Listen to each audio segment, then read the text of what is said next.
Hello everybody, I've got my anthology of poetry here, and there's a poem here called Jabberwocky, written by a man called Lewis Carroll. He's the same man who wrote the famous book for children, Alice in Wonderland.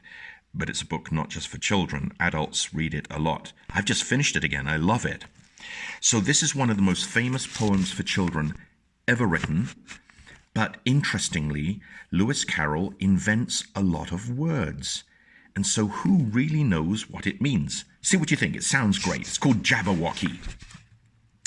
'Twas brillig, and the slithy toves did gyre and gimble in the wabe. All whimsy were the borogroves, and the momraths outgrabe. Beware the Jabberwock, my son, the jaws that bite, the claws that catch. Beware the jubjub bird, and shun the frumious bandersnatch. He took his vorpal sword in hand, long time the manxcombe foam he sought. So rested he by the tum-tum tree, and stood a while in thought. And as in uffish thought he stood, the Jabberwock with eyes of flame came whiffling through the tulgey wood, and burbled as it came. 1, 2, and through the vorpal blade went snicker-snack. He left it dead, and with its head he went galumping back. And hast thou slain the Jabberwock?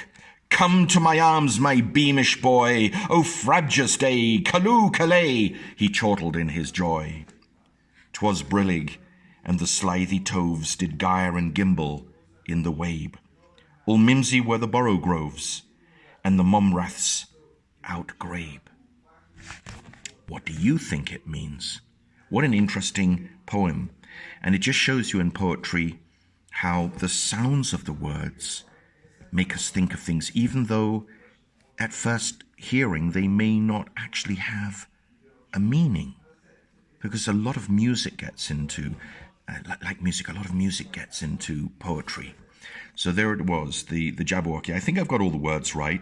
There was one word down here, and that was a difficult one, manxome. And there was another one, galumping. I hope I said galumping back. There we are, Jabberwocky by Lewis Carroll.